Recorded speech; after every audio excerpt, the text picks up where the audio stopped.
That's right, ladies and gentlemen. We're starting a few minutes early. 6 whole minutes early. Oh my goodness. 6 whole minutes. Anywho, fantastic news. I'm currently in the process of doing the tweeting, the posting, all that, as I always do.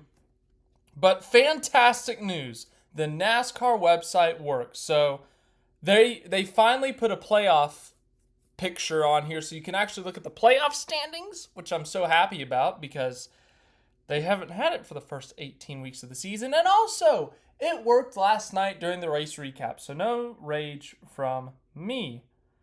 So that's fun. Anywho, how's everyone doing? Once again, just give me a second to tweet this out. Then I'll put my face up here and then we will start going through our tabs as we always do. But I hope everyone's doing well. I hope everyone's having a good Monday evening, or in some places of the world, it's Tuesday morning, Tuesday afternoon, early afternoon, but, or it could be Monday, or, yeah, early Tuesday morning, some places. Yeah, I guess we're the last ones in Tuesday, or Monday. God almighty, I can't even get my days straight. So, almost done, ladies and gentlemen. Then we will get going with the normal routine. This is working. I see it. That's good. Okay, it worked. That's fantastic. Hello. Oh, okay. It's a little too close, but there we go. There we go. Okay. Hello. Mr. Spaceman 360, I appreciate your support. As always, big help to the channel. Big friend of the channel. Mr. Spaceman 360, by the way. Hello, David. Hello, In Between the Lanes. Klaus NZ. Denver. Hello. Oh, yeah, Denver. I think I saw your comment last night. Because I said they need to either name the track or they need to name a street after him. And you wrote down the Autodrome Van Gisbergen. That's funny. Hello, Rolando. Let's see here. 1 of 2 in picks. Yeah, same here. I thought maybe Cup would be different. I went different on the Cup pick. That obviously backfired because I went with Bell because he had done really well in the first 2 Chicago Street races. Well, 24th. So that went very wrong. But yeah, Chicago once again had quite the... just found a way to be crazy, even without weather. Even without weather, it found a way to just be some sort of chaos, some sort of just out of this world. I didn't see that coming because we had the lap 4 pileup. We had the Bowman Bubba thing going on. Late race restart where Cindric... Okay, by the way, the Cindric thing. I was giving Cindric a lot of grief last night in terms of the wreck. If you go back and watch the replay, Cindric on the restart, he was on the outside coming through the final turn, and I think it was Stenhouse maybe who kind of ran him up the track, and as a result, Cindric hit the wall pretty hard with his left side, and it broke the rear toe link. So when he went into turn 1 to brake to try to stop the car, he had a broken rear toe link, and he just didn't know it yet, and he ends up losing control of his car as a result because you have a broken toe link. And of course, he starts the whole thing, which then leads to the Logano Chastain incident, and it just blows up from there.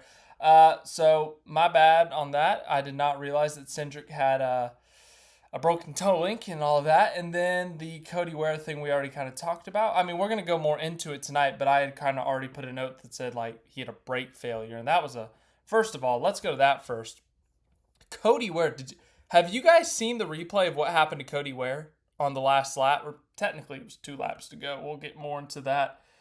NASCAR race control. Did you guys see what the crash that Cody Ware had? Seriously, it was pretty gnarly. Jamie, welcome.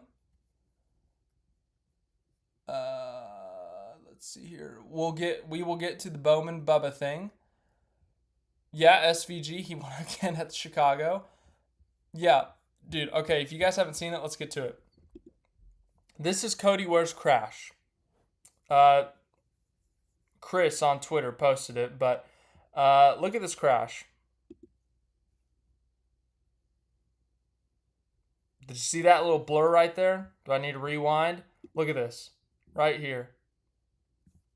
Straight into the barrier. Super hard. Like, he lost his brakes. I think they said a brake rotor exploded or something, but I mean, just, thankfully Cody Ware's okay. He was checked, released from the care center. He did some post-race interviews. Obviously hoping he's up and good to go for Sonoma. But, I mean, just a rough hit. Like, that is just super hard hit. I think they said it was one of the hardest straight-up head-on crashes in the next gen or something. I mean, that was just really bad. So, obviously glad to see Cody Ware's okay. He's had some pretty hard hits before. I think he ended up hurting his foot in Texas in 2022. So he's had his fair share of hard hits, but once again has to take one. Once again, Cody Ware was having a great day yesterday. Probably the best pace that we've seen him have in at least quite a while, especially on a road course. He had never even raced at Chicago before, and he was having a top 20 day, and unfortunately the brake rotor gives out with a lap and a half, 2 laps to go, and unfortunately that was the result. So if you didn't see that, I thought you should see that. I mean, once again, just a hard crash. So we can, of course, get into the controversy if there was there should have been a caution, NASCAR race control. Everyone's talking about it right now, so we can dive into that right now if you want, or we can talk about some other things. I mean, there's a lot to talk about tonight, actually, just because I talked for probably longer than I should have last night. Let's see here. 27 minutes. I mean, that's a long time, so maybe you don't want to hear me repeat some of the stuff, but I feel like I missed some stuff last night because there was truly a lot that happened yesterday. Truly a lot that happened throughout the weekend. So, we can go through the results, do whatever. Denver, I don't think they're ever going to give up. I don't think anyone's ever going to give up on winning. And every time they go back, they're going to learn something new that they didn't know before, or they're going to figure something out. You got to remember, like, this entire field, with the exception of Shane van Gisbergen, has only raced on a street course like 3 times. Now, there might be a couple exceptions, like McDowell has probably raced on a street course a few times prior to his NASCAR time.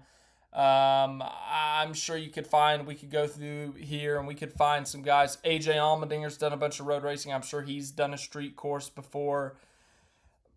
But the point being, there is not a lot of street racing experience in this field.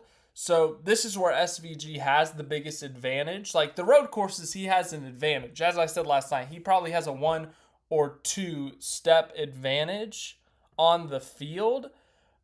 But when it comes to street racing, specifically Chicago, obviously, he's got like 10 steps because not everyone else is fully adapted to the street course. We only have 1 a year. We've only done it 3 times now. Like, the Cup field, it's going to take a little bit more to catch up in terms of pace to Shane van Gisbergen on the street courses. So, from that aspect, no.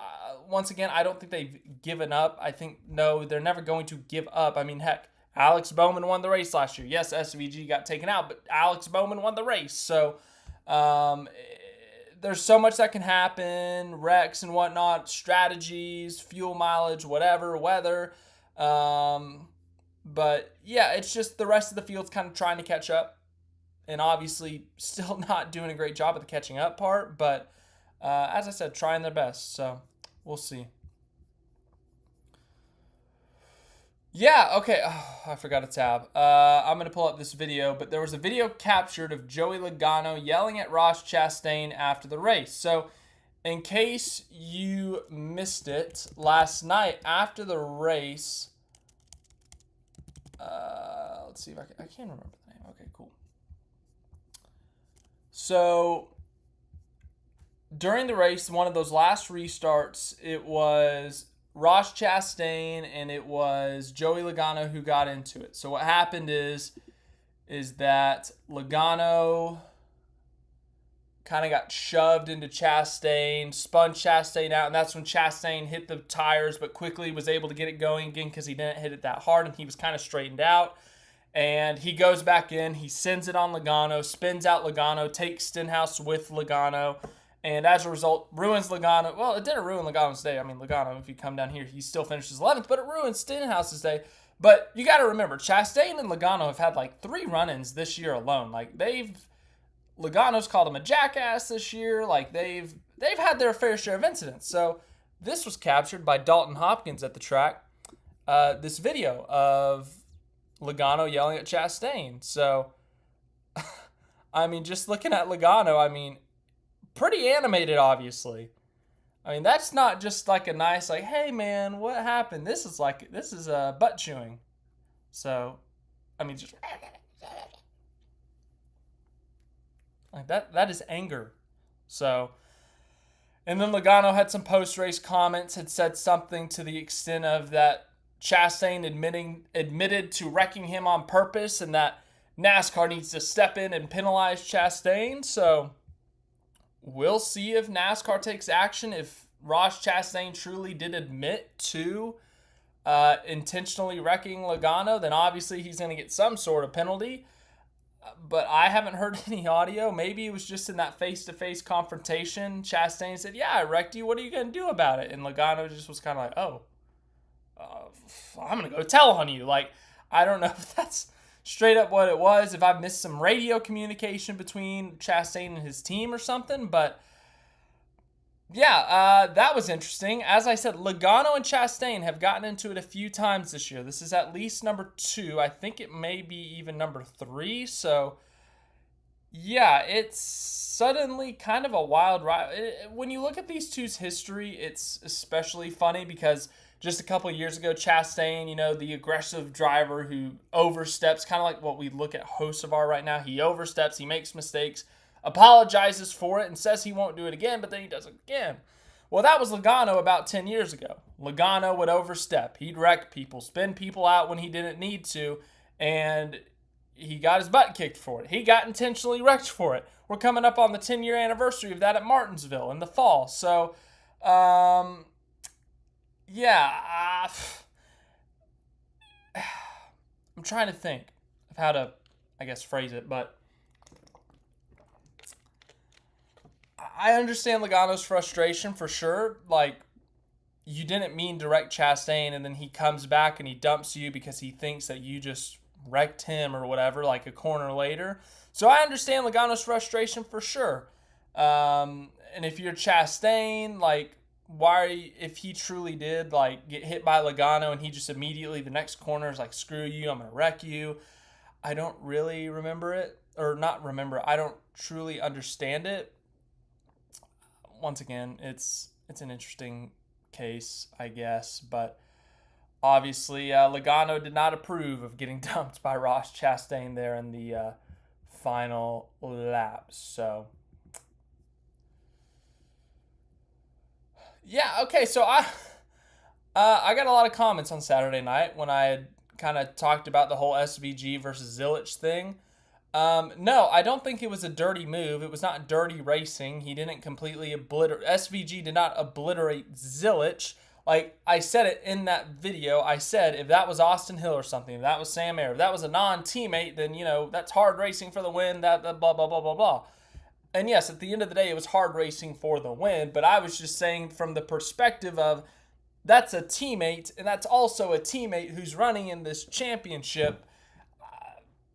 I just felt like bringing that up, and there were some people who did not like me saying that. So I just thought it was an interesting point of view at the very least to look at, the potential consequences. Like if Connor Zilisch next week, if he feels like there's a situation late in the race where him and SVG are 1-2 on a restart and he kind of taps him out of the way, kind of runs him just a little bit wide to take the lead, like, yeah, I would say that's fine. Like, you can't go obliterate him. You can't go wreck him or spin him out. He didn't do anything that bad.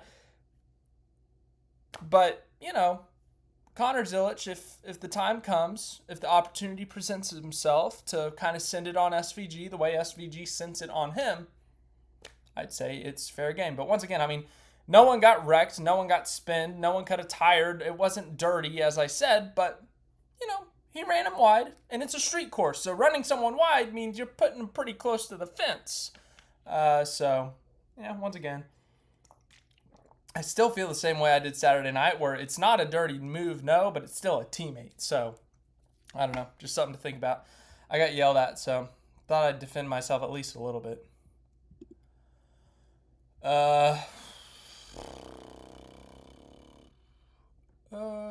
Yeah, Michael McDowell, that for sure sucked. Once again, just think about Spire Motorsports. They got one win ever. It was that rain-shortened race when the entire field wrecked itself at Daytona in 2019. Since then, they've actually come close a few times. Remember Carson Hocevar in the spring at Atlanta. Nashville last year with Zane Smith. They came really close to winning that one. So, yeah, they've had their close calls. And once again, they are making steps in the right direction to potentially get that next win. And the thing is, two of those drivers are doing the right things. And Justin Haley, you got to it's kind of like when we talk about SVG on the ovals. Justin Haley, you almost have to put him as an outlier because of everything that has happened this year with that team. They've had a mid-season crew chief change. They've had a mid-season car chief change. They've had a mid-season pit crew change. Literally the only thing that's the same from the Daytona 500 is Justin Haley himself and the car number. And I guess the sponsors. So, from that point of view, the 7 car feels like an exception. They're still trying to figure things out. But the 71 came close at Texas. I would argue the 71 came close yesterday. Yes, they only completed 53 laps. They were out of contention by lap 32. But they were, you could argue at the time, the best. Now, once again, you don't know how hard SVG's pushing at the time. You don't know how hard McDowell is pushing at the time. In the post-race press conference, SVG said he was more concerned about the Toyotas compared to McDowell. So maybe later as the race went on, McDowell was going to fade. He was going to fall off. Maybe he wasn't going to be able to get through traffic as well. But the fact of the matter is they had straight-up speed. He qualified on the front row. He led 31 laps. He won a stage. You can't deny that. And you got to remember, next week is Sonoma. Not only is Sonoma a road course, McDowell great at the road courses, Sonoma's a track that McDowell has done fantastic at in the next gen era. Has a couple of podiums, if I remember correctly. So I think Michael McDowell could be a potential winner next week. I think he could have a great shot at winning next week. So potential redemption next week for Michael McDowell for sure. But Spire, once again, has made a huge step forward. Once again, it's a heartbreaking loss, but you got to go through a few heartbreaking close calls before you can eventually break through. McDowell has now had 2 close calls where he has ultimately had a lot of speed, had borderline race-winning speed, put themselves in really good position, but they ultimately fall short. So heartbreaking for McDowell for sure. Once again, as the race went on, sure, maybe there's a chance that they're nowhere close. Maybe they end up finishing 6th or 7th, and, they're not close to SVG or Ty Gibbs or Tyler Reddick, but there's also the chance that things work out for them. They're up there contending for the win. They're up in 2nd and 3rd. Maybe they end up staying out. A caution falls away. You never know with the way things go. So, unfortunately, it just didn't go their way. No other way to put it. So, let's see here. Yeah, I think Denver, that's a really good way of putting it, actually. SVG, so Denver said SVG was showing Connor Zilisch some tough love. I think that's good phrasing right there. I think that's good phrasing. He didn't do anything dirty. He didn't wreck him. He didn't pin him in the wall. He didn't, spin him out or anything, but Zilisch gave him a lane. He sent it. Might have went a tiny bit wide. He didn't do anything absurd, as I said, but it was enough to where Zilisch had to lift. Zilisch had to kind of wash out a little bit. So I think tough love. Tough love is the right wording there, Denver. I like that. Should have said that Saturday night. Maybe I wouldn't have gotten yelled at as much. Monty says Joey's correct in terms of Joey Logano versus Ross Chastain. Yeah, once again, some of these late race restarts, there's so much going on. There's people going 3-4 wide. You got someone with a broken toe link driving through everyone, and you look in your mirror and you see a giant, if you're Ross Chastain, you look in your mirror and you see a giant yellow Pennzoil bumper or hood, rear-ending you, sending you into the fence. And of course, your immediately response is, screw this guy, he just sent it in. And Joey Logano does have a little bit of a reputation being aggressive, especially on these road courses. Remember the Indianapolis Road Course 2022? That turn 1 is an extremely tight apex. It's an extremely tight zone for a restart. And Joey Logano sent it not 1, not 2, not 3, not 4, 5 wide into that turn for like 13th. It was a bit of an absurd move by Logano. So you got to remember, Logano's got a little bit of a reputation for being aggressive, for sending it on these restarts. But it's what makes Joey Logano really good. You also got to remember that. So if you're Chastain, that all clicks in your head. You got about 5 seconds to calm yourself down. In those 5 seconds, he didn't calm himself down. And he goes out and he spins out Logano. And according to Logano, it was intentional. So if you're Logano, once again, I fully understand why Logano's upset. Fully understand it, but really don't know what Chastain's plan was there.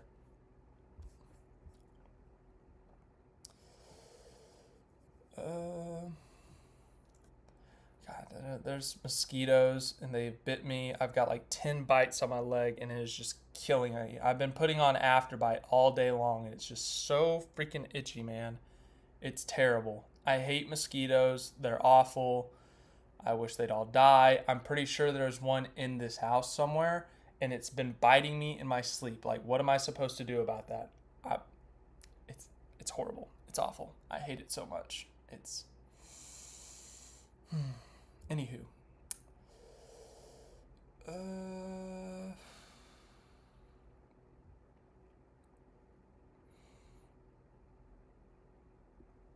Yeah, Mintox Ace, looking at it afterwards, you could, of course, say, if you're Zilisch, the instant you see SVG going to the inside, okay, back up the corner, try to do a crossover or fall back in line and try to either pass him back into turn 2 or set up a move for turn 4. Like, of course, looking back at it, you could see that, but I think in the moment, he's thinking, he's going to send it in the inside, but I'm going to try to take him on the outside. And then I'll have the inside line into turn 2, which is what I'm going to want anyway. So it works out. Well, obviously it didn't work out. So, of course, Monday morning quarterbacking this thing, you could always say that. But, anywho, yeah. Yeah, Monty, and Zilisch kind of talked about it post. I guess we could go to the Xfinity results as long as we're talking about Xfinity here. Zilisch, for sure, he was kind of... trying to rethink, trying to be like, well, I learned my lesson. I should have done this instead of doing that. I should have not left him a lane. I should have cleared him when I had the chance, blah, blah, blah, blah, blah. So, yeah, and he's 18 years old. He's going to be learning a lot of things for a lot of years here. So, when you got a veteran race car driver like that next to you, obviously going to teach you lessons, and I'm sure he's learned a lot from SVG already, just being teammates with him in the Cup Series, and I guess for this 1 week, well, technically 2 weekends, he'll be in Sonoma as well. I'm sure he's already taught him plenty of lessons, but Zilisch is naturally gifted at driving cars, especially on the right turn, so... I'm sure that helps, but Zilisch, another great thing about Zilisch is, when we look at some of the way he's won so far, he's been an aggressive driver. He's been a young driver. He wiped out Corey Heim coming back through the field at Coda. That's how he got his damage. That's how he got all that smoke on the front of his car. Let me pull up the picture. Let's see if it pulls up over here. Oh, no. Nope, that is not what I wanted. Well, I tried.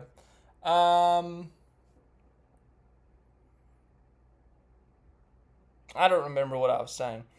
Anywho, yesterday or Saturday was a really clean race from Zilisch. I think that's something he's got to take from it.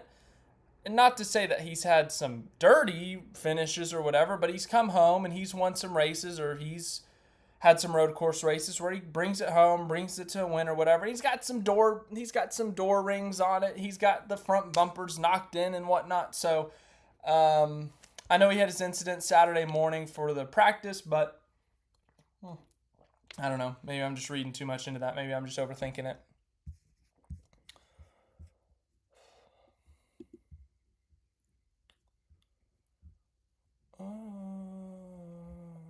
Okay. Oh, Thank you, Jamie, so much. Thank you for reminding me that that existed. So, of course, if you guys don't know, we have a fantasy NASCAR league. I am horrible at it. Like, to a level that is, like, just awful. It's been a rough year.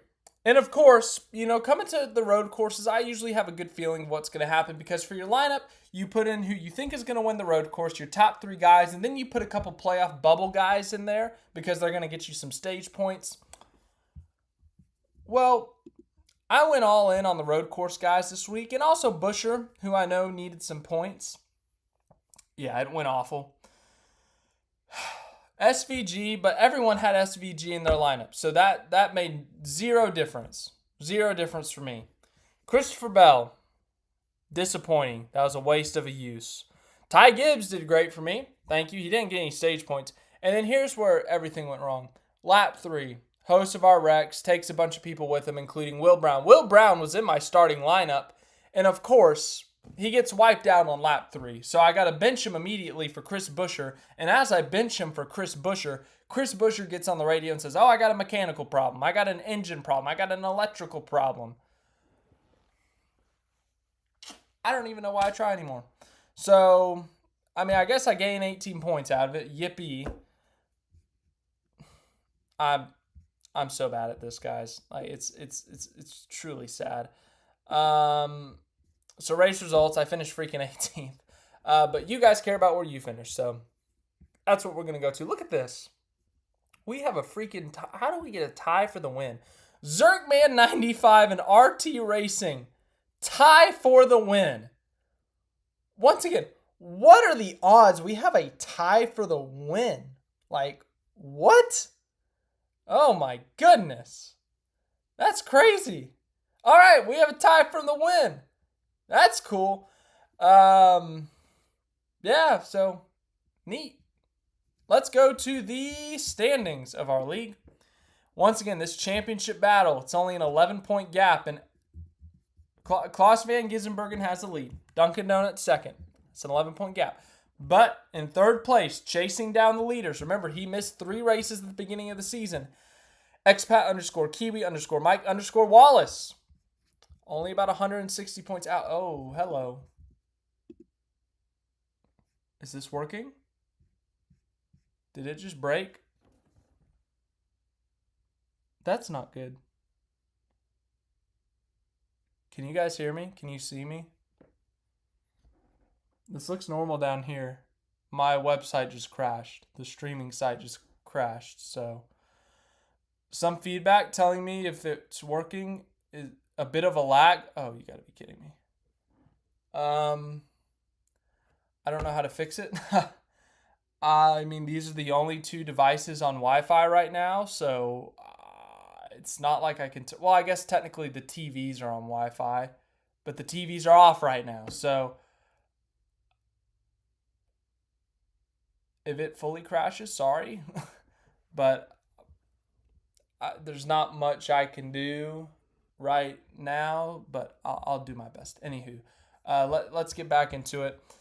4th place is Zerkman 95, and he's still kind of in the mix, I would say, within 200 points. Fantastic Priest is 5th.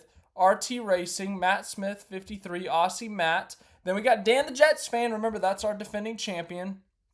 Hell on Wheels 24 is 10th. Zero Apex, Tyler Hernandez 6. Mike at MLB 15, Oscar Dave. I'm 15th. Crackler, Dr. Zero, David Jerry 24 fan, Sportswagon, Nee, Jamie, who if you did not know is the lifelong Chastain fan, lifelong Logano fan, Hack Dash House, Tritech, Space Wrangler Racing, Supercar Nut, JTF526, Rebutted, and a bunch of people who have not filled out their entries still. We are 19 races into the season. Woo. Fantasy. That's a wrap. Anywho. We can look at the points next. That'll be fun. Look at this, guys. It's beautiful. They have a playoff picture now. It only took them 19 races to get it. Goodness gracious.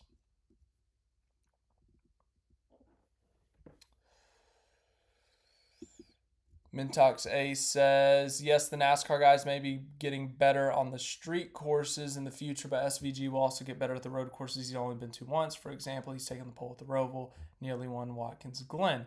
Yeah, Mintox, I mean, once again, like SVG's a world-class racer on the road, so I think at this point, everyone expects him to be a contender. I just checked the odds. He's, once again, a heavy favorite to win at Sonoma, plus 145. So if you bet on him to win, you're barely winning any money. I mean, obviously, if he wins, you're winning money, but it's barely anything.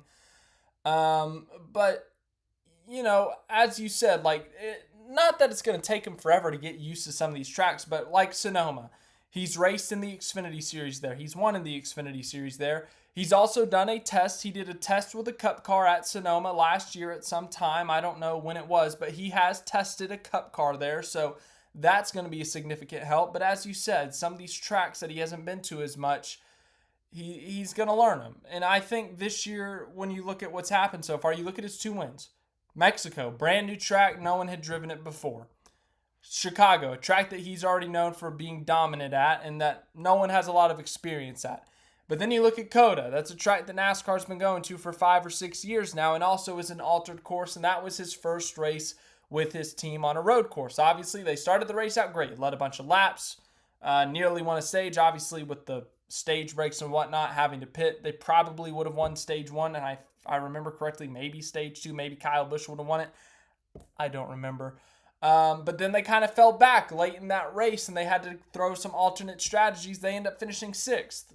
Christopher Bell was better than them at the end. You could argue that Kyle Busch was better for the majority of the day. So, yes, and there are going to be certain tracks he excels much more at, but there may be some tracks that the field is kind of not necessarily caught up, but they're even leveled at. So, I think it just depends. But as you said, Mintox Ace, like the more that the Cup drivers get laps on street courses, they'll start to close the gap a little bit on him. But on the flip side, on the track that Cup has been running on for so long, like Watkins Glen, Sonoma, the Roval, once SVG gets more time on it, he'll start closing the gap to them. Or I guess if he's already got an advantage, he'll start to pull away, I guess. So, like Watkins Glen, for example, you mentioned that he nearly won that one. Well, you also got to remember, I don't know if this is just a coincidence, but where were Marcos Ambrose, former supercar driver, where were his 2 Cup wins? Watkins Glen. So I don't know if that's just coincidence or if that racetrack just really fits the supercar driver style, but thought it was worth mentioning. G. Gilbert, welcome. Hello from New Zealand, Wellington, New Zealand. Hope you're enjoying is it afternoon there now? I think it's afternoon there now if I remember correctly, so hopefully. Paint schemes. All right, yeah. In between the lanes, we can go through the paint schemes. WeatherTech, normal. Monster, normal. Obviously, the Jordan schemes are almost always awesome, especially in Chicago. Oh, man.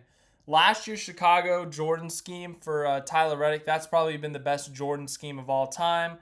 But this year's was really good as well, the orange and black. The 7-Eleven car, that was pretty cool. The Slurpee car for Kyle Busch, that was a pretty neat paint scheme. 7-Eleven's coming up 4 days from now. You can get a free Slurpee. I got a 7-Eleven close to me, so I can go do that. That's fun. Normal paint scheme, normal paint scheme, normal paint scheme, normal paint scheme, normal. Yeah, you know, the Busch Light Apple is always a fun. The red Busch Light car, that's always a fun one. Normal paint scheme, normal paint scheme, normal paint scheme. The Aaron's Lucky Dog, that's always a fun paint scheme. The Napa Gold filters, I like that one. I think that's a good one.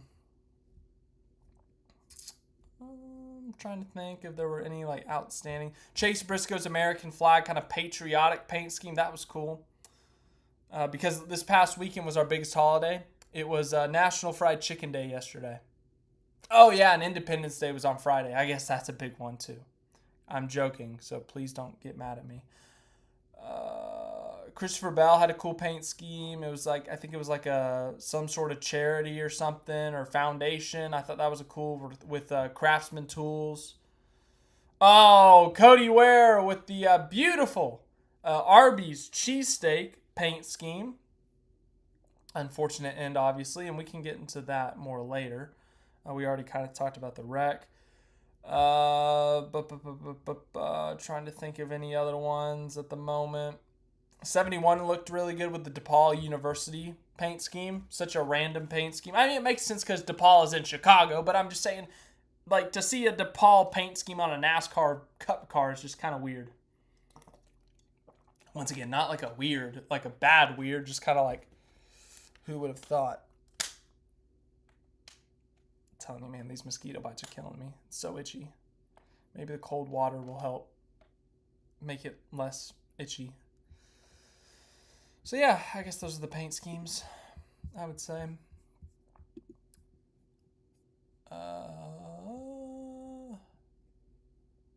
Chris Curtis says Shane will chase everyone down. Done. That's his mindset, all or nothing. He did it all the time in supercars. Him and Scott McLaughlin always had crazy battles. Gizzy was the man. Once again, I think it would be so cool if Scott McLaughlin came over here for a Cup race. But I don't know if Penske's like against that or something or what. But I think it'd be cool. I know a lot of you would think it was cool, but anywho, I don't know. Feels like an interesting point to bring up. So G. I'm going to say G for now. As a first-timer following SVG, can you explain the playoff system? Oh, boy. I'm not saying that about you. If you don't know, I'm not the biggest fan of the playoff system. Okay, so essentially, and actually it's perfect that we have this pulled up right now. 16. So, G, to anyone who does not know much about the NASCAR playoffs and how this thing works, I'm going to explain it to you very quickly. I'm going to do my best to make it as simple as possible. Like the F1 movie, they explain some rules really quickly, but they did it efficiently. I'm going to try to do that. So, 16 drivers make the field, G. All right, 16. Whether it's a winner or there's a spot for points. Right now, we have 12 guys locked into the playoffs on their wins. Obviously, you can see those names here. Kyle Larson, Denny Hamlin, Christopher Bell, William Byron, SVG, Ryan Blaney, Cindric, Logano, Briscoe, Berry, Elliott, Chastain. So that means there are 4 spots remaining. So let's say the playoffs started today. This is your field of 16. 16 drivers to start these NASCAR playoffs. Now, if you win a race, you get 5 bonus points, 5 whole bonus points that you get at the beginning of each round of the playoffs. If you win a stage, you get 1 bonus point. If you finish in the top 10 of the regular season standings, you also get bonus points. The regular season champion gets 15, second place gets 10, third place gets 8, fourth place gets 7, and then 6, 5, 4, 3, 2, 1, 10th place gets 1. So that's how you pick up bonus points. Now for the actual elimination, chopping things up. Every 3 races, 4 drivers get eliminated. The 4 drivers with the least amount of points at the end of each round get eliminated. Now, there is one way to break that. Like, let's say, for example, pick a random driver. Chris Buescher. Chris Buescher, in the first round, it's Darlington, Gateway, Bristol. Chris Buescher crashes out at Darlington, finishes 39th. Crashes out at Gateway, finishes 36th. Well, he's going to have the lowest 4-point total, all right? But if he wins at Bristol, it doesn't matter how few points he has, he advances to the next round. We do that for the round of 16, the round of 12, and the round of 8.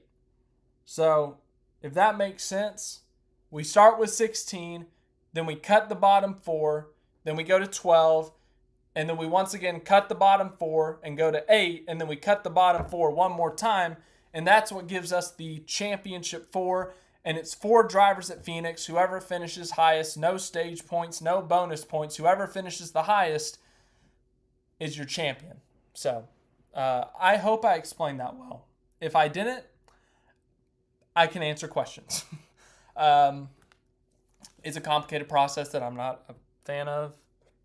So, yeah. I thought I heard a mosquito. If you see a mosquito flying around me, let me know. I need to kill it. It's been terrorizing me for 2 days now. They're so tiny, but they can do so much damage. Anywho, I hope that helped. I really do. And if it didn't, I'm sorry. But speaking of, let's look at the playoff bubble. as I said, we got a bunch of guys locked in. Larson, Hamlin, Bell, Byron, SVG, Blaney, Cindric, Logano. No, that is where it's really odd.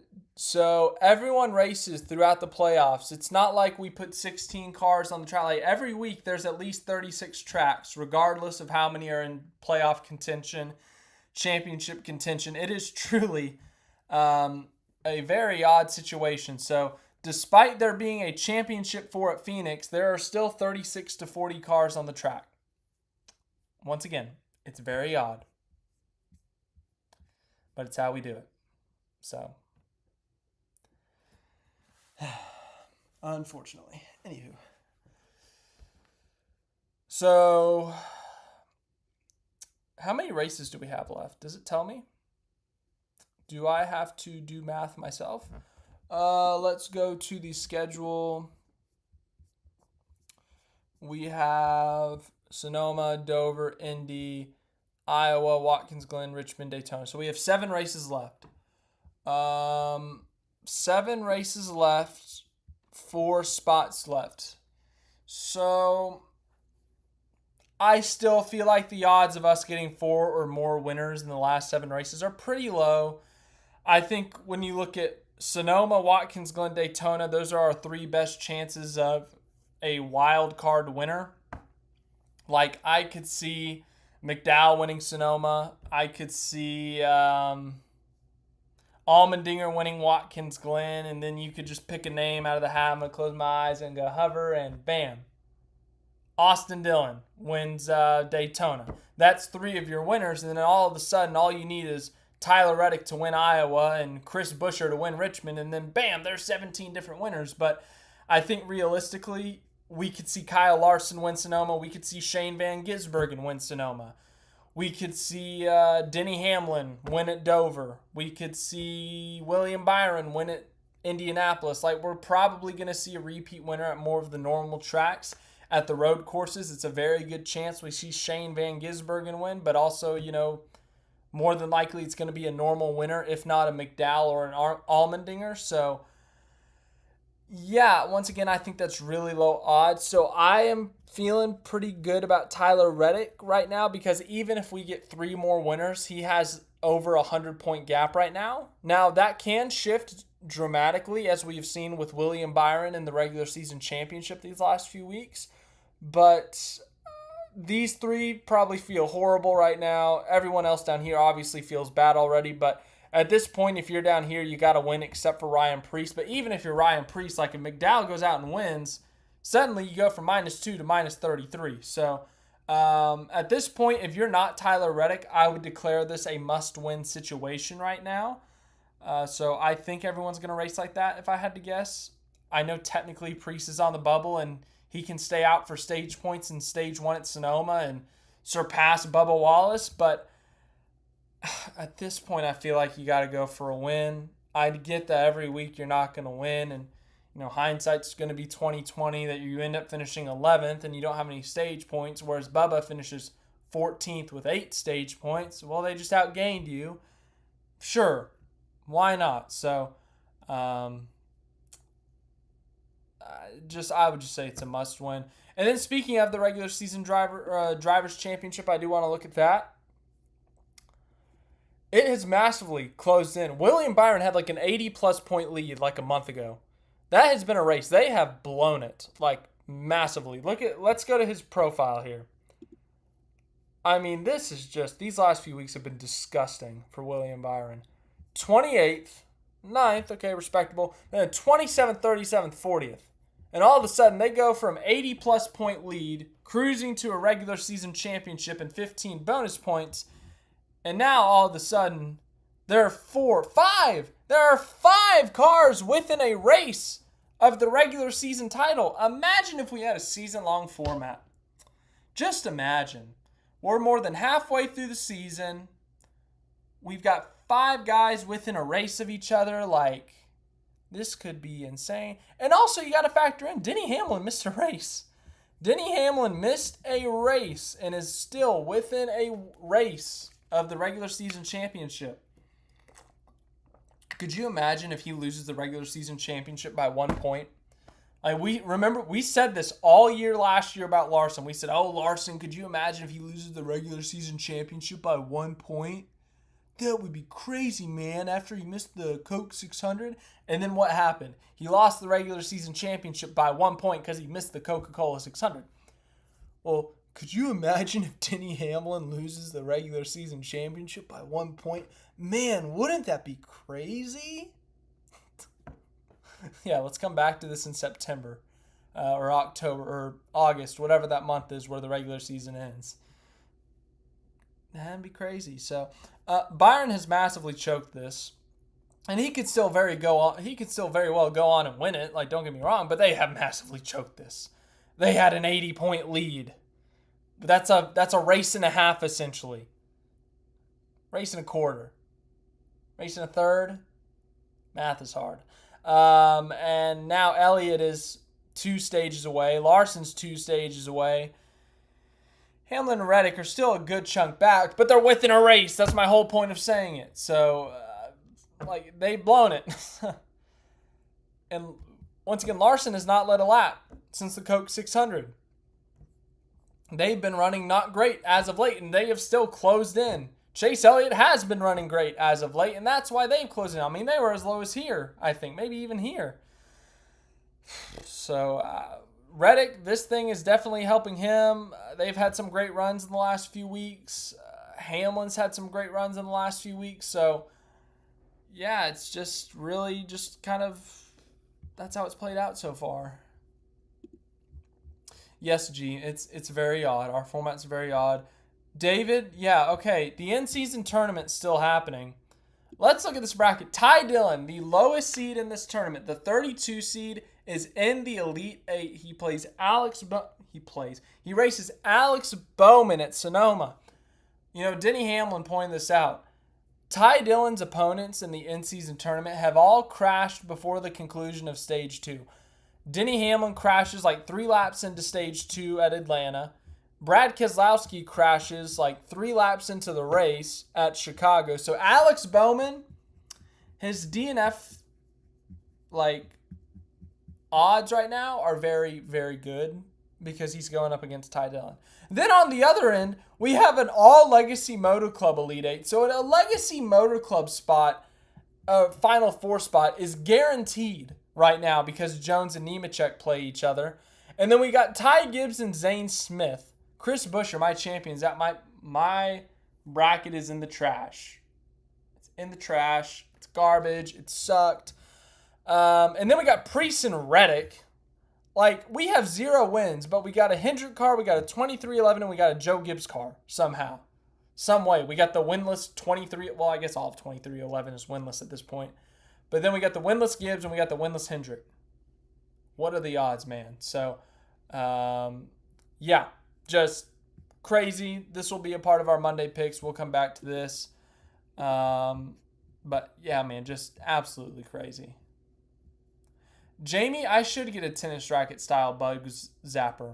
Unfortunately, though, I can't do that in my sleep. That's the biggest problem. I have one of those little fans that has like the fluorescent purple light that kind of like attracts the mosquitoes. And I've been like running it in my bedroom, but I'm still getting bit, so I don't know why they're not killing themselves in there, but they should. They're mosquitoes. Nobody loves them. I think I can say that about mosquitoes. Anywho, yeah, I'm trying, man. I'm trying. It's frustrating. It's not fun. I'm not sleeping. You wake up at 4 a.m., just your whole leg itches because you got 20 bites all over you. It's crazy. I think last night I counted, it's like 14. Like, I'll count again. It's not fun. I'm not enjoying it. So, anywho, mosquito, if you're in here, I hope you die. Hope you heard that too. Anywho. Yes, Zero Apex, that is a fantastic question. If the regular season champion does not have a win, I believe that they are guaranteed a playoff spot. Like, no matter what. Like, I think this came up in 2022. We had 15 winners or technically we had 16, but Kurt Busch ended up not making it because he had an injury. And so I think Ryan Blaney or Martin Truex Jr., one of them was in contention for the regular season championship. And as a result, everyone was asking, like, oh, if they win the regular season championship, like, do they get in over a winner? And I think they do. But right now, Reddick is the only hope of that, and he's the furthest back. I mean, it's possible, don't get me wrong, but he's the only one without a win that's in contention for this thing. So technically, yes, it's a possibility. It's a long shot, but it's a possibility. I'm pretty sure they get a spot no matter what. Mike Wallace, welcome. We already talked about fantasy, so you'll have to rewind for that. Yeah, we've had a good chunk of people here so far, so thank you to everyone for being here. We've talked about a lot so far. We've talked about fantasy, how bad I am at fantasy NASCAR, how good you are, Mike. You're pretty good at this thing. Clausen Z, you're also pretty good at this thing. At Dunkin' Donuts, if you're out there, you're pretty good at this thing. We've talked about the Logano Chastain incident. We looked at the Cody Ware crash replay. We've talked about Shane van Gisbergen a bit. We talked about the SVG Zilisch situation. We've talked about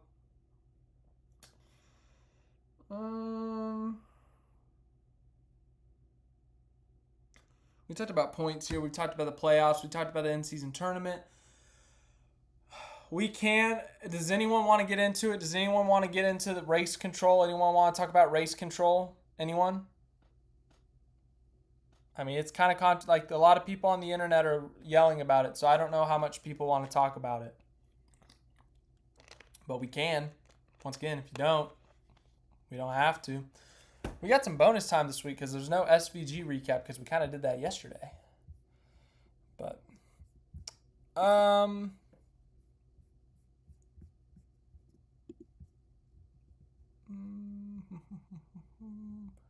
hello, Andy. Welcome.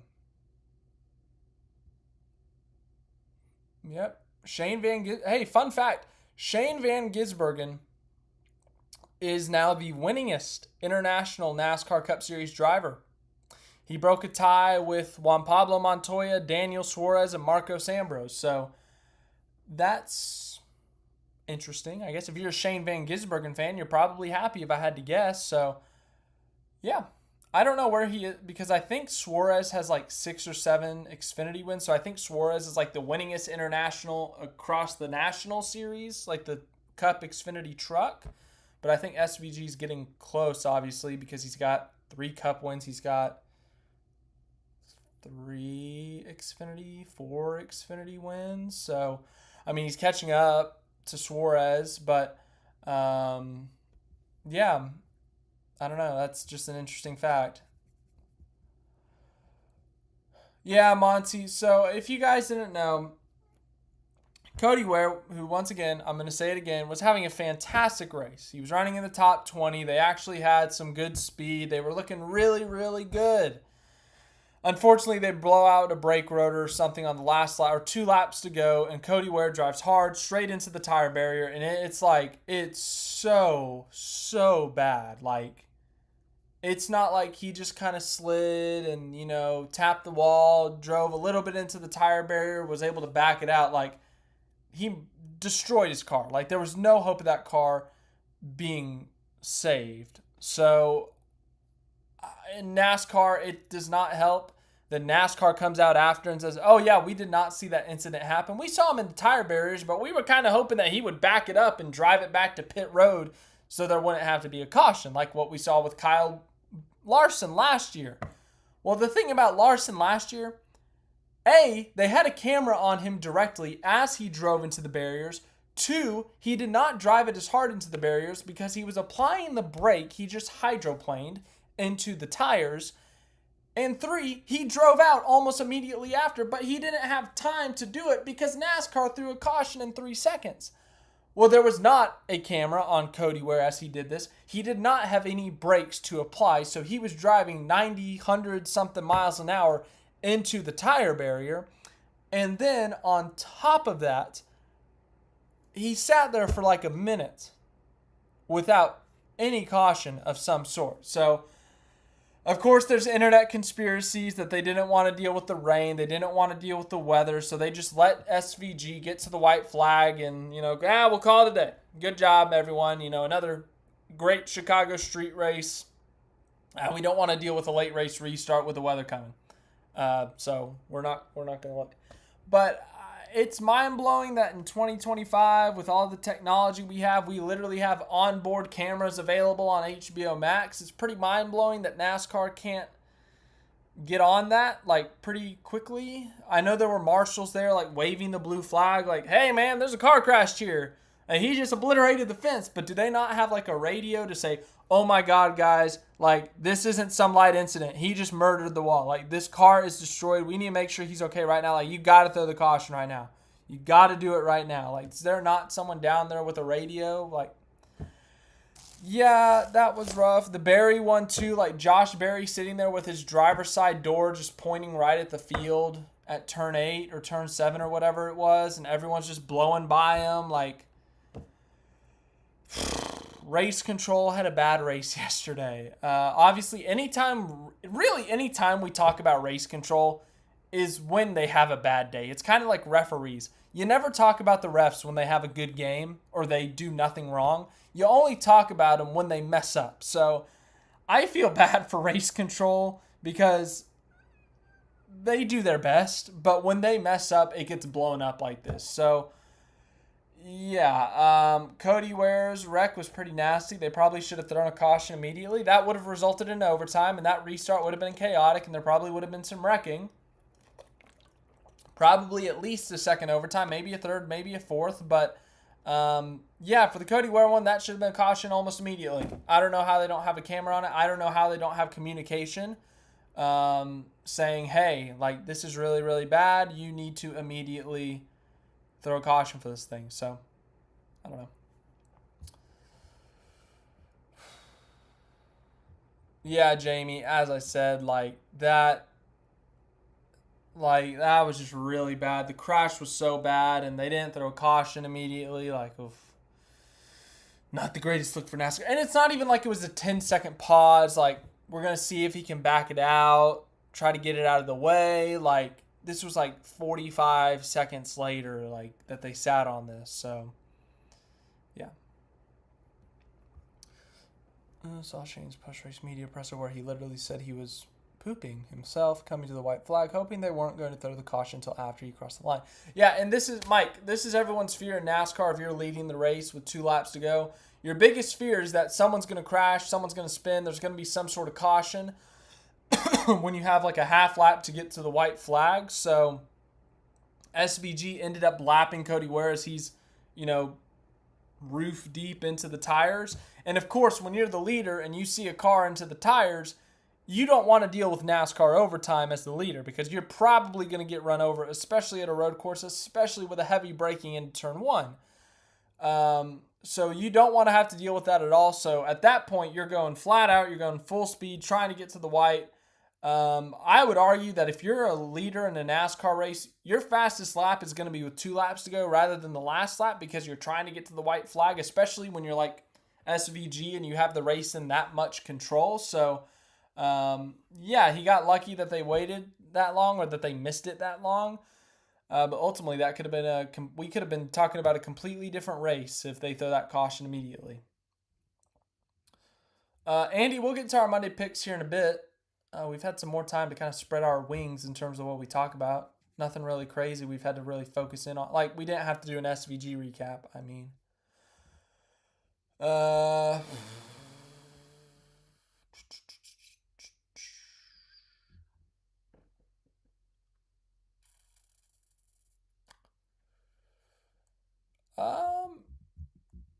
Jamie, I'm going to save you before people start yelling at you, but he's from New Zealand.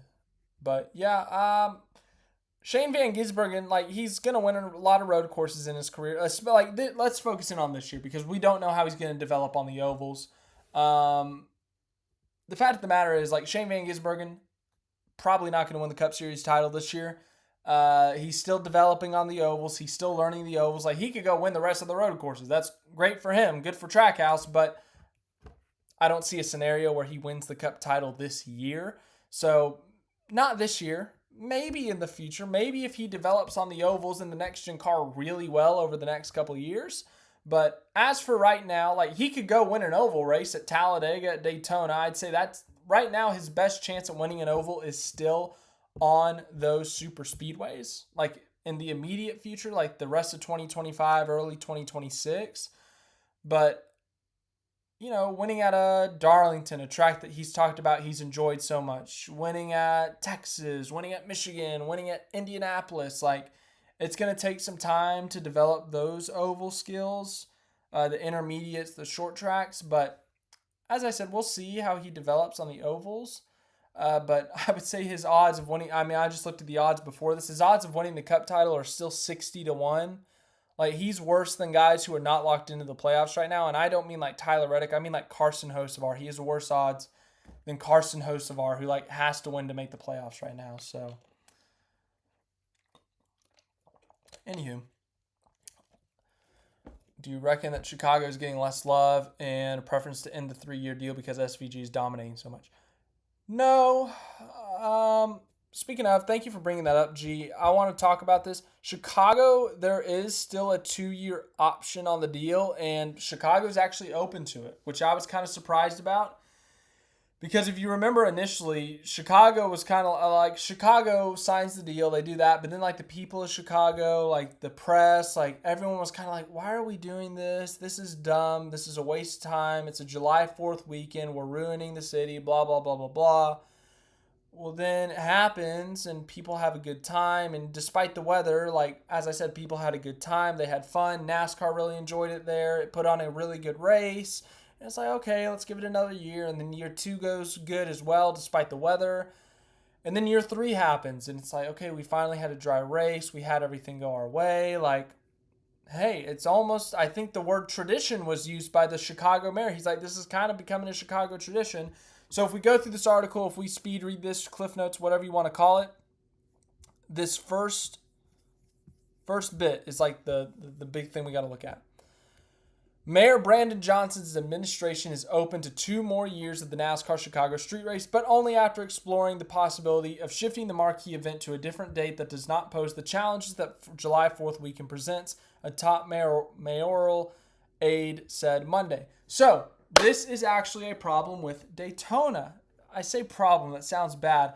But Daytona has learned over the past few years since they have lost the July 4th weekend, they actually enjoy NASCAR not being in Daytona for the July 4th weekend because it gives them an extra weekend to attract tourists. When you have NASCAR in town on July 4th, you kind of double dip. You got the NASCAR fans coming into town, you got tourists coming into town.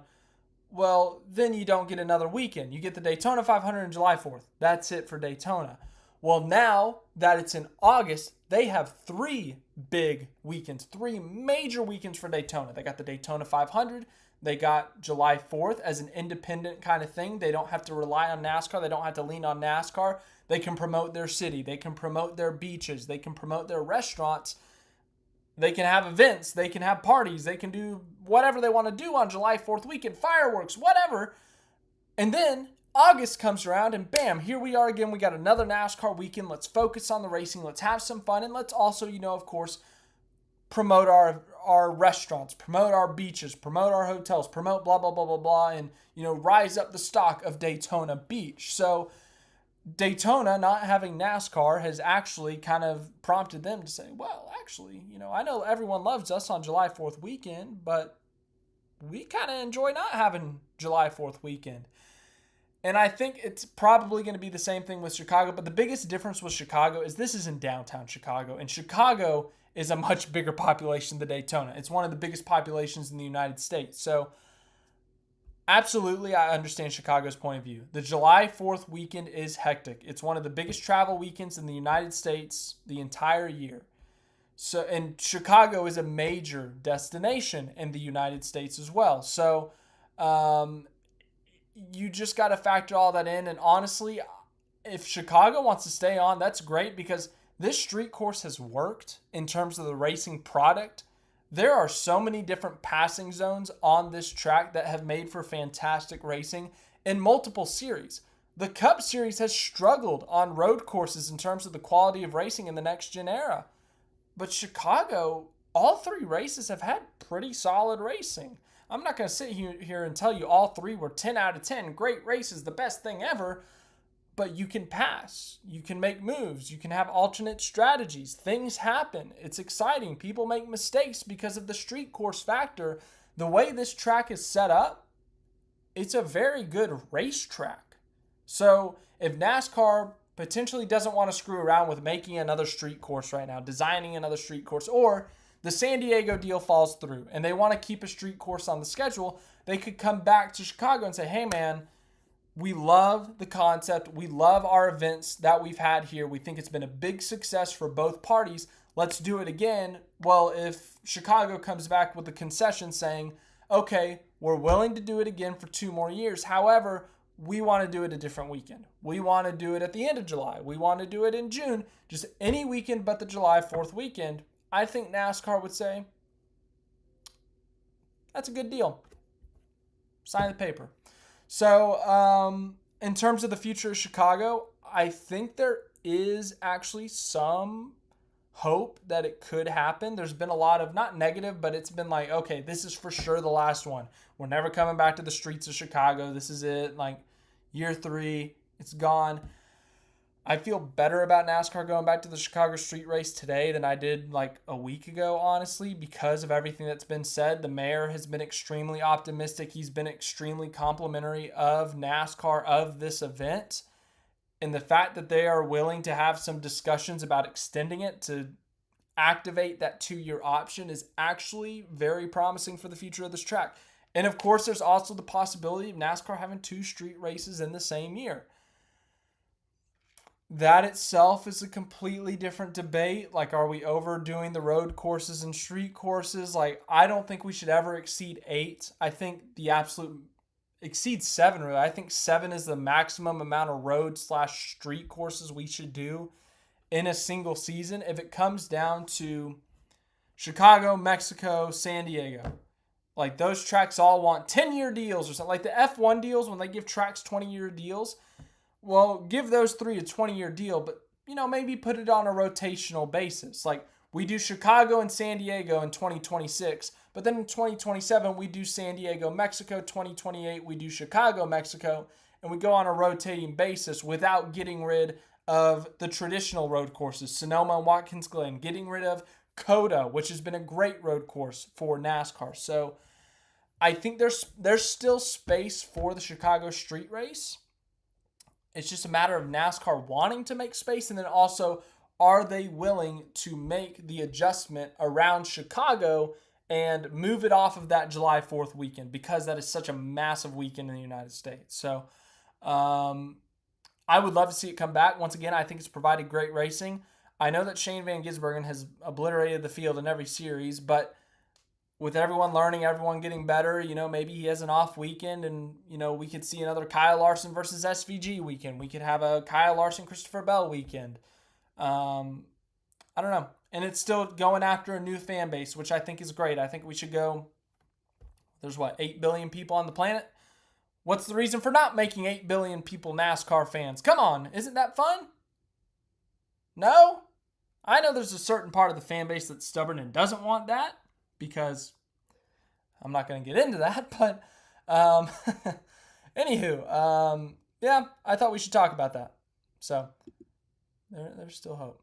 Oh, yes, we have not even talked about Bubba Wallace and Alex Bowman. All right, first of all, let's see what the comments say.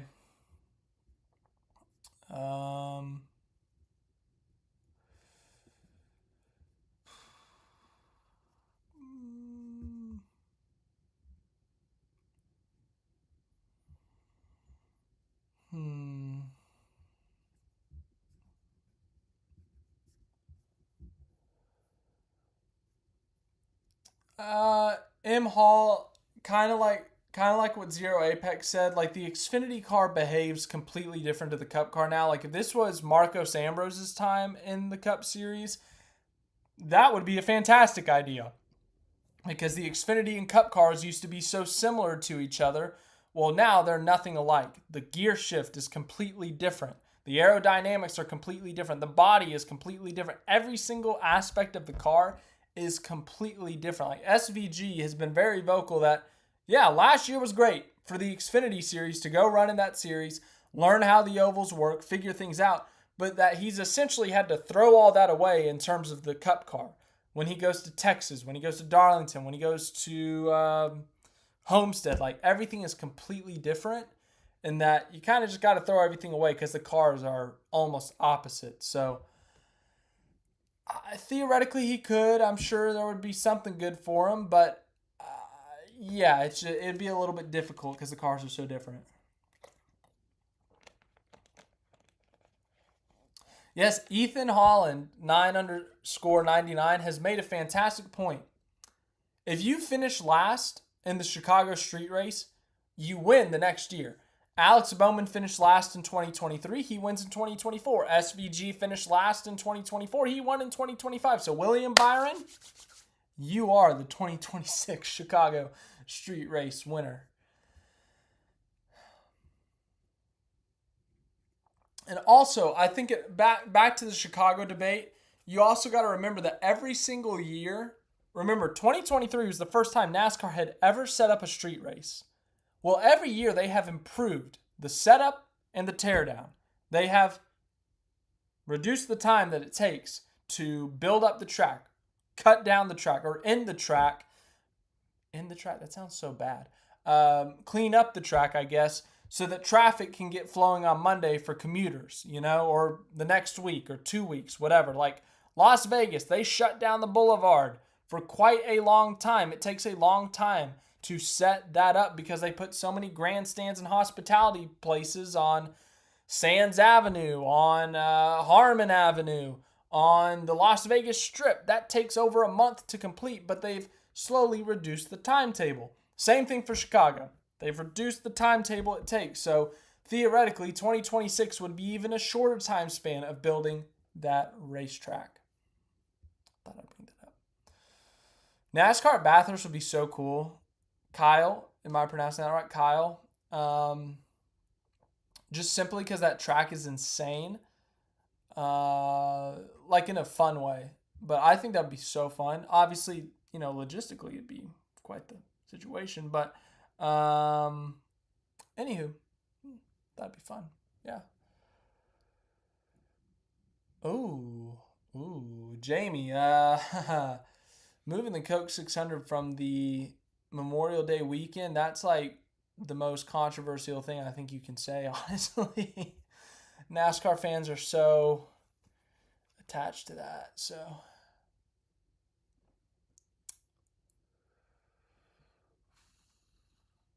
yeah, I think so too. I think NASCAR's done a great job with Chicago. Obviously, I haven't watched a ton of street racing. I've watched F1, Vegas, Azerbaijan, Monaco, Singapore. I watched that Supercars race last year at Adelaide, but I think NASCAR's done a good job. We've had no major issues with the track itself. It's always been the weather. The weather has been the biggest problem. Let's quickly talk about Bubba Wallace and Alex Bowman, because after the race we talked about it, how it was a feud that kind of got refueled in a sense. Well, they talked after the race. Here's the view of the conversation. It looks like a friendly conversation. They're talking, kind of going through things together. There's a bunch of people surrounding him. But look, smiles at the end, kind of like a good game, kind of pat, like nothing too bad. Obviously hard to get a camera view because there's so many people surrounding them. But they weren't really able to have like a full conversation, but you see some smiles in there. So that's good. And then there was a NASCAR.com article. I believe this was Zach Albert that did this. Yeah, Zach Albert did this article. He talked to both Bowman and Bubba after the race, after they had kind of, as the article says, cooler heads prevailed. So Bowman kind of talked about initially after the race, like he was under the impression that Bubba, he thought the rivalry was renewed, that Bubba had kind of talked trash about him or had kind of wrecked him and all this stuff. Well, no, that was not the case. So here's what he said after he had figured out that it was actually just, they had their conversation, talked about how it was just hard racing, nothing intentional, nothing ugly. Bowman said, I wish I would have talked to him before all my interviews because I did all the interviews under the context that he thought I right-reared him and just crashed him. And then I talked to him and he thought I was crossing him over and he was clear outside. Spotters can't see over there and I was just outside of him and he moved up. And I hate to say he did it to himself, but he did it to himself. And that's what he was saying. Like he thought I was crossing over. So yeah, I hate that I did a bunch of interviews. Like, what the hell, man? But yeah, I'm sure he's not happy that he got crashed. But at the same time, like, I'm between him and the fence. There's not much you can do. And then the Bubba Wallace quote was, I'm just proud of the effort.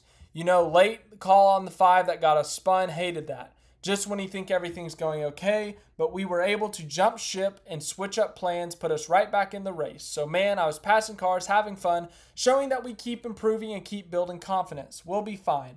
So hate to see it in that way. It was fun. Fun with the 48, no love lost, all good. So at the end of the day, when it seemed like this rivalry had been renewed, when it seemed like these two were mad at each other, intentionally putting each other in the wall, intentionally wrecking each other, it just turns out the spotters couldn't really see and just some poor timing on both of their parts. And ultimately it was hard racing that got a little bit ugly, but there's no ill will from either side. So that's good to hear. That's good to see that there's not going to be any like retaliation or anything like that, that it was just kind of hard racing. They talked it out. They were like, hey, sorry about that. Like, I didn't know that. I didn't know your perspective. I didn't know your view on things. Like, hey, I think that's a really good thing to see. So I thought that was important to talk about.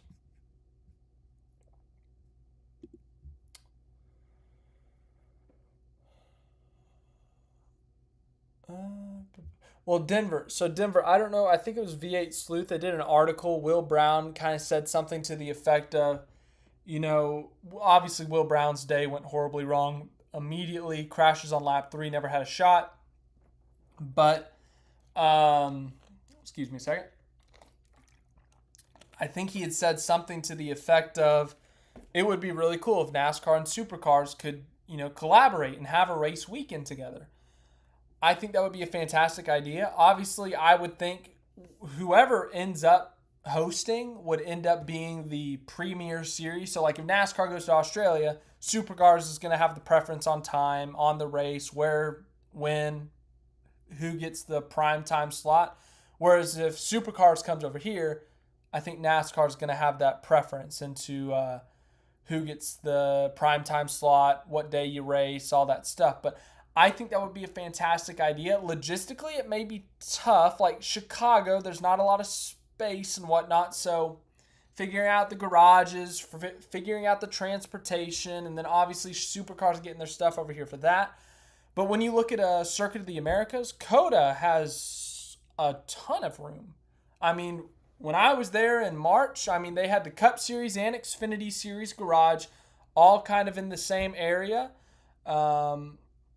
where the Cup Series garage was they were using the F1 garage stalls. The Xfinity Series was kind of back in the open area behind that where the F1 hospitality areas usually are.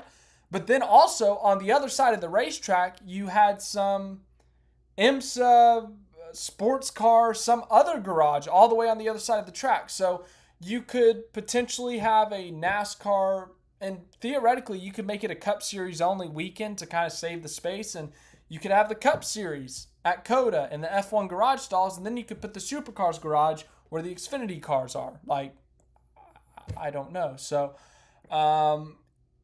it's a very fun concept for sure to have those two kind of collaborate and have a weekend together, especially when we have all this overlap right now with SVG being arguably probably the best road course racer in NASCAR right now. I don't think that's very disputed that he's the best road course racer in NASCAR, but also with Will Brown, Brody Kostecki, Cam Waters, like all these guys coming over here. Like, if any time's the time to pull the trigger on doing a collaboration on a race weekend, like now would be the time to do it. So I think it's a really fun idea. Once again, it's just a matter of figuring out which track to do it at. I think COTA would theoretically be the easiest because it's somewhat closer to Australia. I mean, we're talking about 15 hours of air travel versus 19 hours of air travel. If they go to Watkins Glen, 18 hours of air travel. If they go to Chicago, like, we're talking just a few. At that point, it's marginal, but I think COTA just has the facility. I think they have the space. Sonoma, Sonoma might have the space, maybe. I don't know, but at the same time, no offense to Sonoma, that's not necessarily our best road course. It's hard to pass there and whatnot. So if I was picking, I'd take COTA or Watkins Glen, and I know for sure that COTA has the space, so I would pick COTA.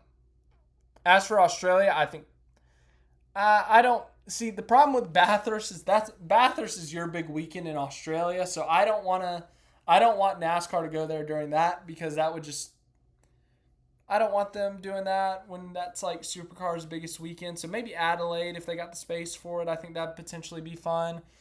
Anywho, I'm sure I could do some more research on which tracks. Anywho, you guys know what time it is. It's time for Monday picks, baby. That's right, we got some Monday picks. Yes, Justin Marks is going to Goodwood. He's driving the 87 car. Excuse me. Entry list. So we got the Xfinity and Cup Series. Shane van Gisbergen fans, Australia and New Zealand, you guys are going to be happy because he's in this race as well. So going through the Xfinity Series entry list. Notable entries, SVG once again in the number 9 car at Sonoma, a track with right turns. If you remember, SVG won at Sonoma last year. If you also remember the specifics, he got his revenge, if that's how you want to put it, against Austin Hill. And then remember, Austin Hill, oh, I got this tweet bookmarked. Oh, this picture is so funny, man. Austin Hill, after SVG kind of pushed him off the track, because remember they had their whole incident at COTA. SVG, or Austin Hill, gave him the finger, and SVG properly responded by doing his burnout around Austin Hill. So that was funny. Anywho. Other notable entries. Connor Mozak back in the 14 car. Jack Perkins. What? Huh? That can't be right. That can't be right. No, that's not right. That's not right. Hold on. That's not right.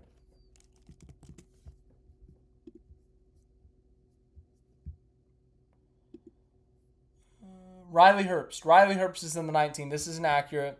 Riley Herbst is in the 19, not Jack Perkins. Ignore this. It's Riley Herbst in the 19 car this week. Do not look at this. So Riley Herbst is in the 19 car. Once again, do not look at this. Kaz Grala is once again in the 20. Nope. Once again, why is the entry list wrong on NASCAR.com? Hello?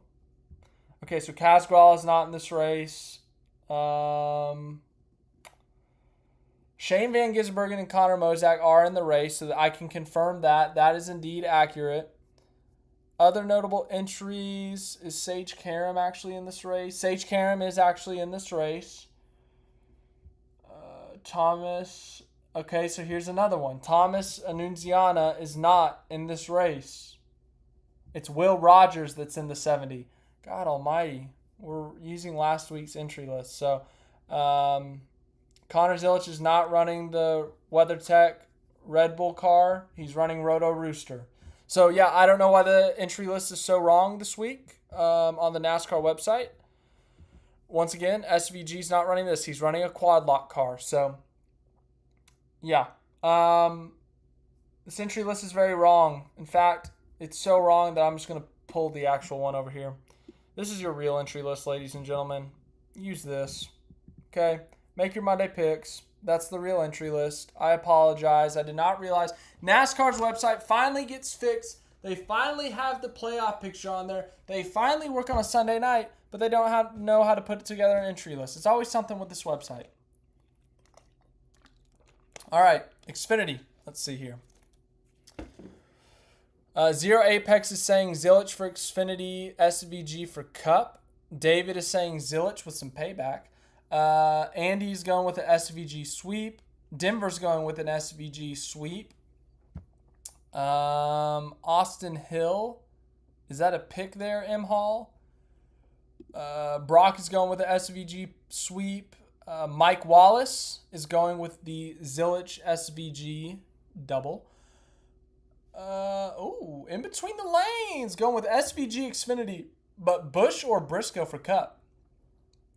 I will tell you, when we get to the Cup one, I'm gonna go into some detail on a few guys that I think could be factors. Monty thinks it's going to be an SVG pole and win. For Xfinity, I'm telling you, man, I think it's going to come down to a late race restart. I think Zilisch is going to strike back. Once again, I don't think he'll do anything dirty. I don't think he's going to force him off the road, wreck him or anything. But, he's not going to give him a lot of space. So, I think Zilisch pulls off an upset here. I think he's going to be second in the odds. He's going to be 3-1 odds or something. But I think Zilisch, Connor Zilisch. I'm going to go with Connor Zilisch to win the Xfinity race this week. Simply because of what happened at Chicago. I think Zilisch learns his lesson very quickly. So I'm going to go Connor Zilisch for the Xfinity Series. Denver, considering it's only happened once in history before Chicago, that would be the first time ever for someone to do it in back-to-back weeks. So, that would be literally more history. He already made history enough. 2023, well, he's done history again in 2025. Why not more history? Once again, this entry list sucks. Cup Series entry list. I hope this is right. Okay, well, this is Kubota was not on the one car last week, so that's a good start. Get yourself a look at the entry list for the Cup Series. Everyone make your Monday picks for the NASCAR Cup Series. We got Zone on the number 8 car. By the way, Kyle Busch. I'm going to go through this entry list. I'm going to point out some guys who I think could kind of fly under the radar, have a shot at winning. Kyle Busch has always been really good at Sonoma. He won there in 2015. He was running top 5 in this race last year before getting dumped by Chastain on the last lap. I think he finished runner-up to Martin Truex Jr. here in 2023. So Kyle Busch is very good at Sonoma. And after the speed he had at COTA, the speed he had at Chicago, I think he could potentially be a factor for this win. Coming down this list, Allmendinger. It's his home race, I think. Buescher has been extremely good at Sonoma. I think he had a podium in 2023, 2022 maybe, and then last year I think he had a podium. So Chris Buescher's been really good here. Coming down this list, this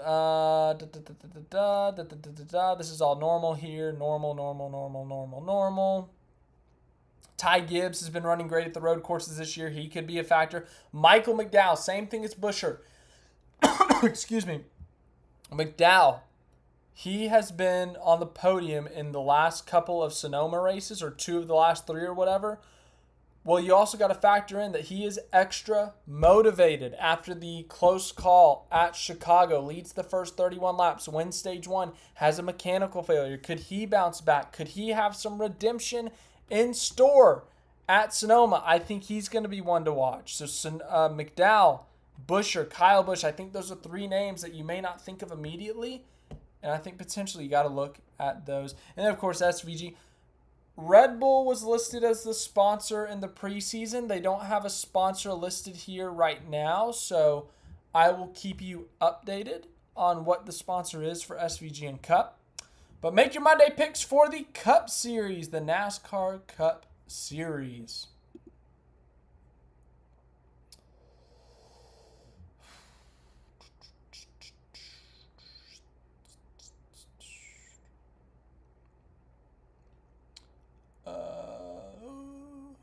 Clausen Z says Sonoma suits SVG more than Chicago. He loves sweeping fast turns. In between the lanes, not only predicting it's predicting a paint scheme, a Wendy's paint scheme in Cup. Trackhouse and Wendy's have a deal that if a Trackhouse car wins, you get free chicken nuggets And so SVG, I could have gotten free chicken nuggets today, but I did not opt to go to Wendy's because the closest Wendy's is like 20 minutes away. So no Wendy's for me, but if it works out that way, you never know. But yeah, he has not run a Wendy's scheme this year. David listed a lot of names. I don't know who his pick is, though.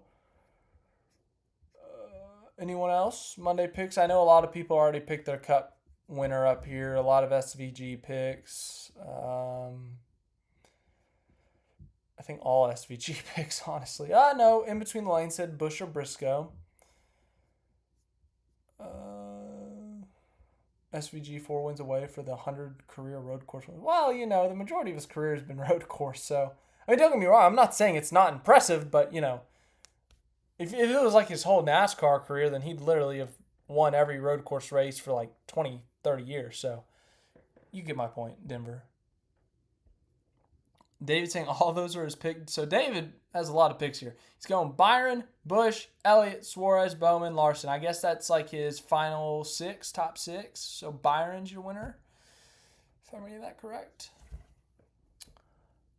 All right, I'll make my Monday pick here because we got some more Monday picks to make because of the bracket. Wow. Jamie, the lifelong lifelong Logano fan, is going to go with Kyle Busch as Jamie's sympathy pick. That's pretty funny. He may even surprise me. Very funny, Jamie.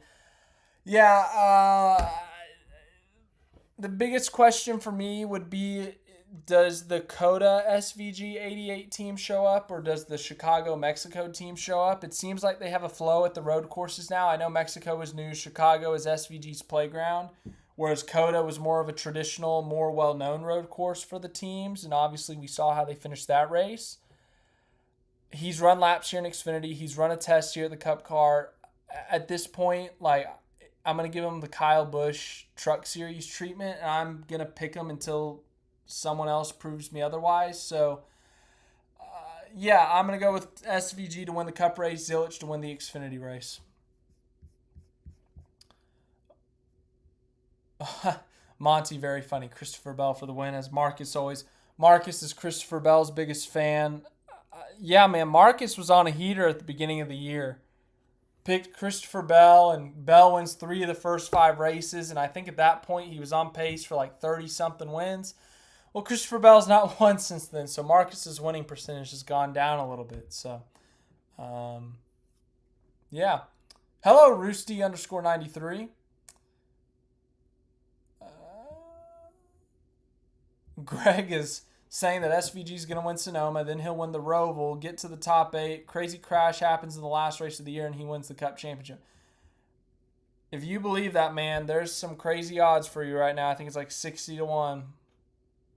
Anywho, who is ready for some rapid fire Monday picks for the second straight week? In-season challenge, baby. I guess we only got 4 this week. We're still going to rapid fire them, though, because that's more fun. First ever rapid fire round of 8, Elite 8 for the in-season tournament. Monday picks, first edition. What other words can I say? Ty Dillon, Alex Bowman. Rapid fire Monday picks. Come on, go people, go, go, go. Ty Dillon or Alex Bowman, who advances? Let's hear it. Come on, Ty Dillon or Alex Bowman. The 32 seed, the lowest seed in the tournament. Can he make the Final Four? Alex Bowman, a Hendrick Motorsports car, or will Ty Dillon use his magic to make his opponent DNF early as he has done the entire tournament? Oh my goodness, the picks are rolling in. David's going to go with Alex Bowman. In between the lanes is going to go with Ty Dillon. Denver's going to go with Ty Dillon. Clausen Z is going to go with Ty Dillon. Zero Apex is going to go with Ty Dillon. Roosty _93 is going with Bowman. Andy's going with Ty Dillon. All right. 5. Okay, Brock's going to go with Bowman. M. Hall is going to go with Dillon. 5, 4, 3, 2, 1, 0.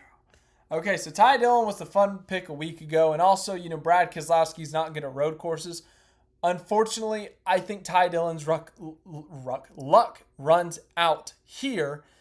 And Alex Bowman, Hendrick Motorsports car at Sonoma.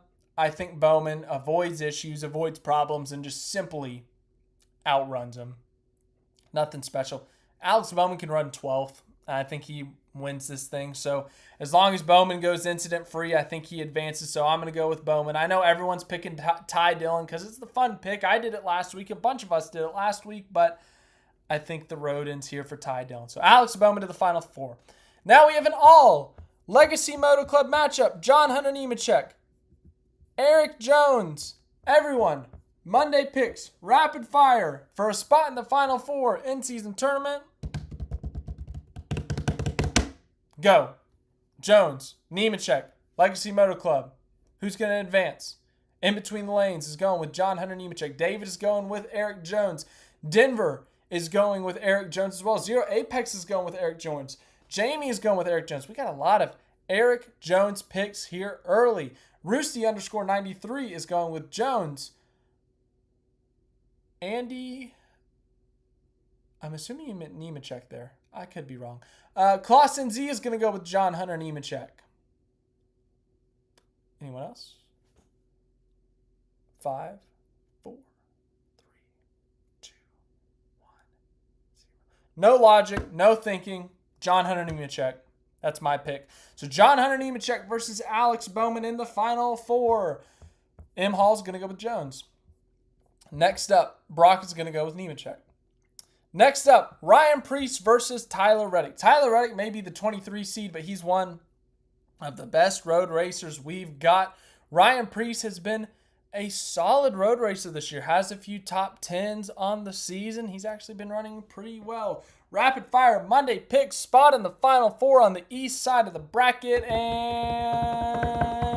go. Oh, we already got him in. Cool.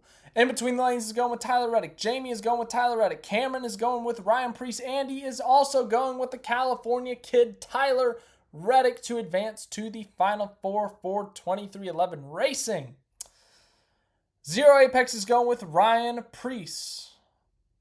I wonder how much of that. I haven't looked at the odds for that yet. Interesting. Denver's going to go with Tyler Reddick. David is going to go with Tyler Reddick. M. Hall is going to go with Ryan Preece. Anyone else? Anyone? Brock is going to go with Ryan Preece. 5, 4, 3, 2, 1. Tyler Reddick. He's too good of a road course racer to bet against. That's my pick.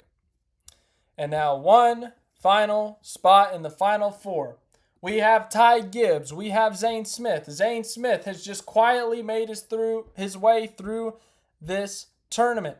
Ty Gibbs has run great at Atlanta. He's run great at Chicago. Can he advance? Can he make it to the Final Four? The last Joe Gibbs racing car, the last Front Row Motorsports car. Rapid fire Monday picks. One last spot in the Final Four. Go. By the way, Monty went with Reddick in the last round, and Clausen Z went with Fantastic Preece. In between the lanes is going to go with Ty Gibbs. Zero Apex is going to go with Ty Gibbs. Andy's going to go with Ty Gibbs. Denver's going to go against them, though, and he's going to pick Zane Smith. Cameron's going to go with Zane Smith. M. Hall's going to go with Zane Smith. Brock is going to go with Ty Gibbs. David's going to go with Zane Smith. This is actually a little bit more evenly picked than I thought. I thought this would heavily lean towards Ty Gibbs, but apparently not. Jamie is going to go with Zach. Roosty_93 is Ty Gibbs. Monty is going to go with Ty Gibbs. Anyone else? Anyone? Wait, do I do it with this hand or is it? Oh, Jamie says Zane over Ty. I think I do it with this hand. 5, 4. Oh. Ooh, Denver points out that Gibbs' weak spot is Sonoma. Interesting note. 5, 4, 3, 2, 1. Have I picked an upset yet? I don't think I have. So Zane Smith, it's an upset. I got to pick at least one upset. I got to be somewhat fun, I guess. I don't know. So my Monday picks are Connor Zilisch to win the Xfinity race, SVG to win the Cup race, Alex Bowman versus John Hunter Nemechek on the west side of the bracket, Tyler Reddick versus Zane Smith on the east side of the bracket. Winners go to Dover. Winners of Dover go to Indianapolis. So, yep, cool. That's Monday. Wow, we went a long time tonight, but that's because we were having fun, ladies and gentlemen. So, thank you guys so much for the support. It's been a fun time tonight.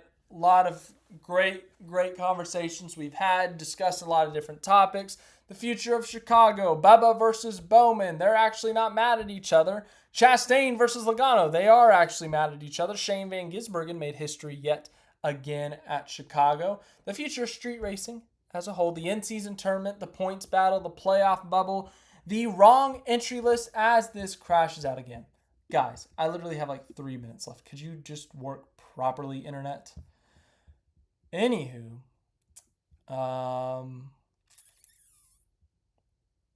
okay, there we go. It's working again.